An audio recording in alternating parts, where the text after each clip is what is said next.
Andariki namaskaram. With a due apologies, I am talking from mobile phone. I am in Bangalore today, not able to bring my laptop and whatever. Yeah, don't worry, Amma. Yeah, I have some few thoughts to share with all of you regarding climate change and panchayats and their role. We know pretty well that what are the panchayats. Speakers have spoken very well, and particularly Professor Purushottam Reddy garu చెప్తున్నారు చెప్పారు ఇదివరకే గతంలో కూడా.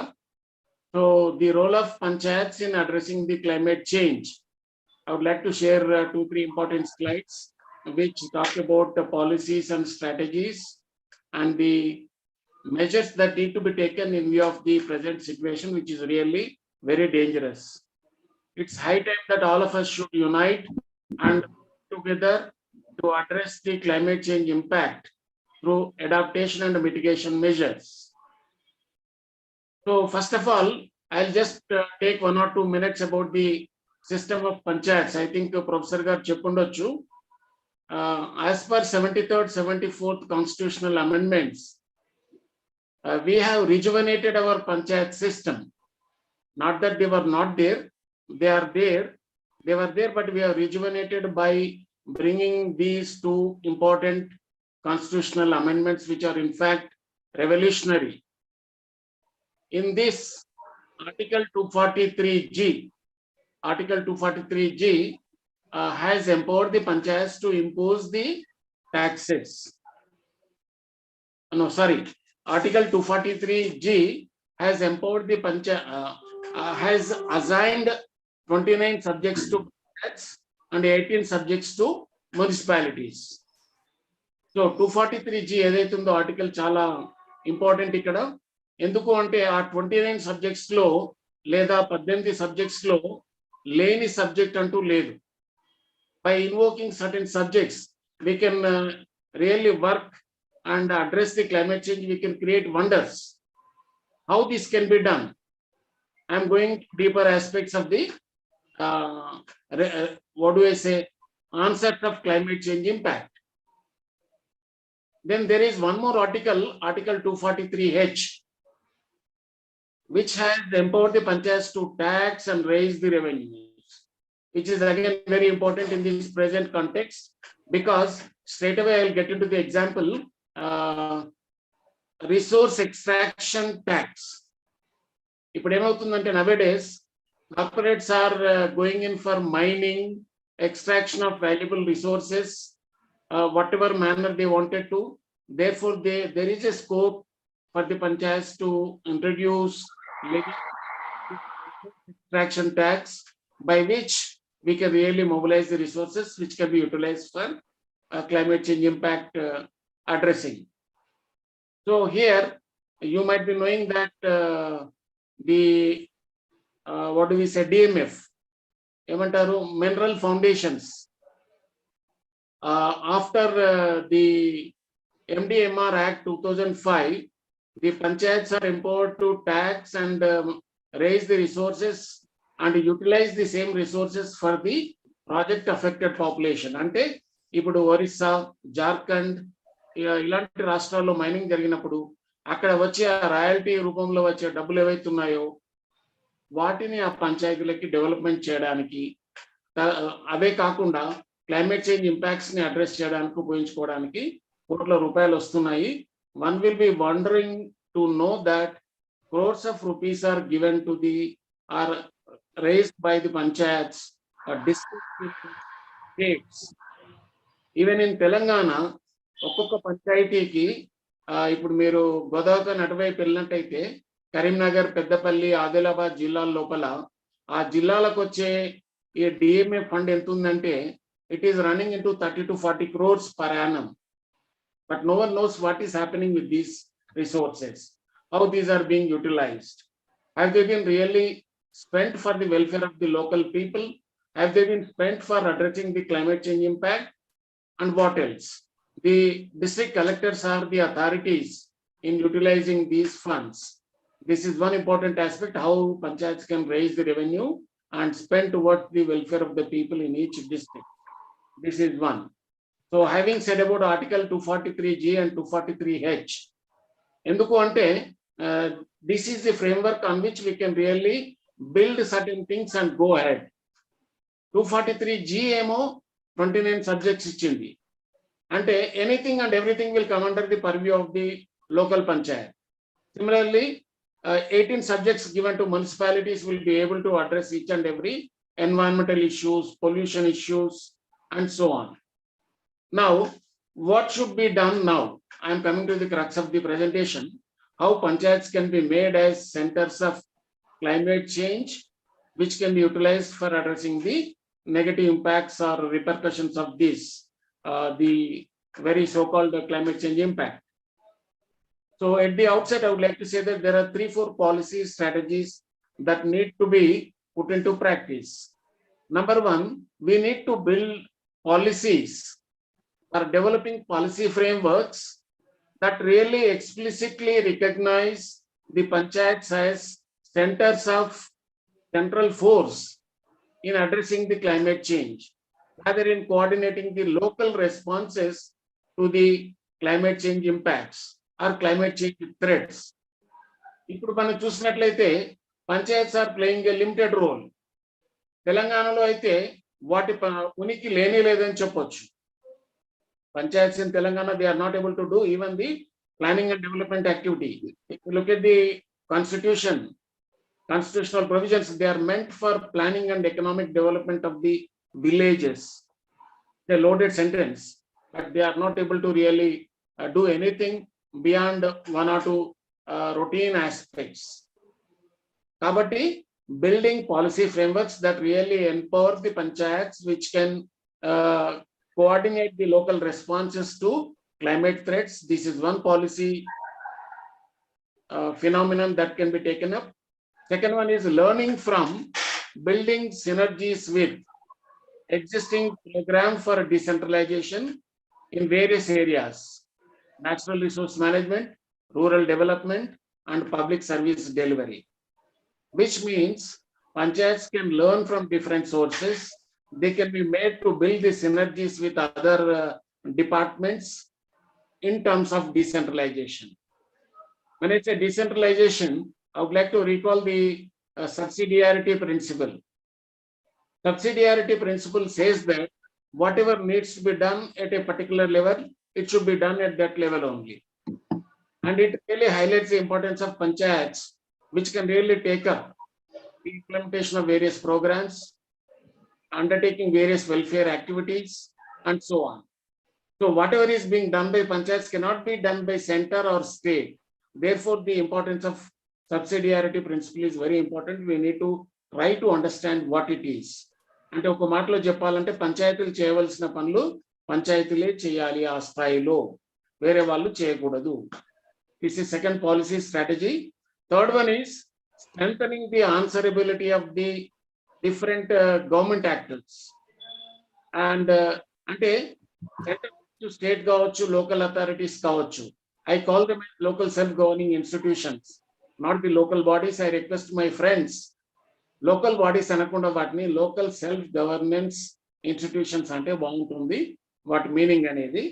అయితే ఇక్కడ strengthening the answerability of government actors and increasing opportunities for citizen engagement in planning processes. Every now and then we have been talking about involving the people and their participation. Unless people's participation is there, we will not be able to do anything meaningfully, effectively. Oka మాట చెప్పాలి, what is people's participation? Is it coming and sitting, attending the Gram Sabha? Is it attending a particular meeting that is taking place in a village? No. Levels of participation. Not only participation, understanding, arguing, asserting their wishes. వాళ్ళకి ఏది కావాలో వాళ్ళు accept చేసి చెప్పేట్టుగా ఉన్నప్పుడే, కూర్చున్నప్పుడే, మాట్లాడినప్పుడే peoples participation అనేది చెప్పబడుతుంది. కాబట్టి third policy ఏంటంటే, third strategy that we're planning for is strengthening the answerability of government actors and increasing opportunities for citizens engagement in every planning process. That's where we talk about GPDP, Gram Panchayat Development Plan. Plan చక్కగానే ఉంది కానీ అమలు లోపల మనకి problems ఉన్నాయి. And historically speaking, we know pretty well from all the departments, from center to local governments, implementation arrangements are not in place. The lacuna is we do not have proper implementation arrangements. There is no depth of what do I say, acts, legislations, policy. We have everything, but while implementing, we are lacking something. Therefore, we need to educate people, ensure people will participate, they will take part, and see that what they want, they will get from the governments. That's why they say that strengthening the answerability of government actors. And last one, fourth strategy is that building local capacity for coordinating collective climate responses. And this is another important one. We need to build the capacities of the people as well as the local self governments. Otherwise, for every 5 years, we have a new face, new sarpanch, new ward member, and one more person. Therefore, we need to see that what is their background legally as a binding aspect, as a binding activity. The state government should conduct the capacity building programs and educate them, give them knowledge about the climate change, redressal mechanisms, and so on. These are the four policy strategies that need to be, expected from the governments. And now coming to how these panchayats can be made centers of climate change. As I told in the beginning, a couple of words about how panchayats can be given a center stage, they can be made central force, they can be made something which is a catalyst. One is panchayat need secure discretionary powers. And what we really say will happen only when we provide them discretionary powers. Not only discretionary, but secure discretionary powers. When time comes, the panchayat will be able to take some decisions on its own, given the local situation. So that is called the discretionary powers that need to be vested with the panchayat. We have to prepare such a situation legally. Second is panchayats require focused assistance for coordinating center, state, and other departments, because there are technical administrative inputs that need to be coordinated between center and the states. Therefore, the panchayats need focused assistance. We all know pretty well that without money, nothing will happen. As it is, there is a dearth of funding for the local governments. Therefore, we need to show them, we need to create pathways by which they can raise resources. As I told you initially, extraction of natural resource extraction tax, which is something, creating huge funding for the panchayat in many districts in India. Similarly, we need to come out for green tax and other taxes by which panchayats can mobilize additional funding from corporates, industries, and others, which can be spent. In economics, we say that it is called subsidy, cross subsidy. It's called the cross subsidy. We are taxing people, those who can pay. And they may be corporates and industries, and we are trying to utilize for the poorer people and their welfare. So one is panchayats need secure discretionary powers. Second one, we need focused assistance. Third one is they need to become platforms for sharing data and information pertaining to very many aspects at the grassroots level. ఇప్పుడు మీరు చూసినట్లయితే for example agriculture, when it comes to agriculture, most of the farmers are not able to imagine, forecast, predict the monsoons, because as a result of climate change, the seasons have changed. We are experiencing untimely rains. We are not having monsoons at a right time. Therefore, the farmer will not be able to plan properly. In such a situation, given the technology and administrative setup and all that, farmers are supposed to know when will be the rainfall, when are we expecting rains, when will be the monsoons this year, and what kind of activities they need to take by what time. So this kind of help, support should be provided to the farmers in villages through panchayat. This can happen only when central government and state government can do necessary, preparation and support. So ultimately, what we want to say is that panchayat should become platforms for changing various data and information pertaining to not only agriculture but also other details in the village.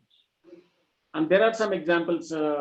Agri kiosks were started in Telangana long ago as part of the research project and other things. So those kind of things I am talking about. Finally, panchayats need mechanisms of accountability. When I say accountability, it's not simply accountability, it is answerability plus enforcement. Answerability plus enforcement should be ensured as mechanisms at the level of panchayats. Then the panchayat can become central force, central point, wherein we can get all the data and information, support, everything. If you can go and meet officials at the local level, they'll give you whatever you want. So this is how the panchayats need to be strengthened. Finally, what are the immediate steps that need to be taken? I'll list out 4, 5, and then close down. And first of all, we need to identify and list out what industries, municipalities, and governments can do. See, we have been talking about climate change and its mitigation and adaptation. Who will do what? Who will do what? By when? And where and how? These questions can be answered when we list out the type of activities that are going to be taken up by industries separately, municipalities separately, and government separately.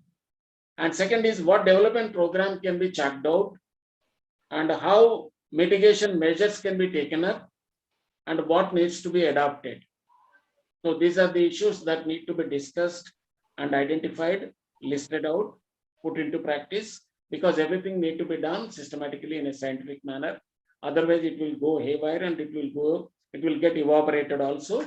Therefore, first measure is the first activity should be listing out who should do what, by when, how, and etc. Second one is climate resilient adaptation plans need to be prepared at the village level, because we know pretty well that countries like Indonesia have been experiencing many natural calamities and they have prepared climate resilient adaptation plans. They are going ahead when compared to India. So here, particularly when floods come, when drought situation takes place, we need to have climate resilient action plans in place so that we'll be able to address those things. And third activity is government should take adaptation while mitigation should be given to industries and corporates. There is a meaning in it. Governments can be able to take up adaptation while mitigation responsibility can be given to the corporates, industries, and individuals also. Next is climate proof NREGA activities should be taken up, like watershed development. Then participatory local area planning need to be taken up. And lastly, new building protocol need to be set up. When I say new building protocol, mean using locally available resources, materials in building constructions, then reduce carbon emissions, and let us have a new ecosystem wherein the novel greening technologies can be utilized in a bigger way. That's how we can really address the climate change impacts, and we can have a green village or a green economy. So these are the few immediate measures that need to be put into practice. So means developing policy. Second one is making panchayats a central force. And lastly, these are the measures that need to be put into practice for addressing the issue. So this is what I wanted to say. Any questions and doubts are welcome. Thank you, sir.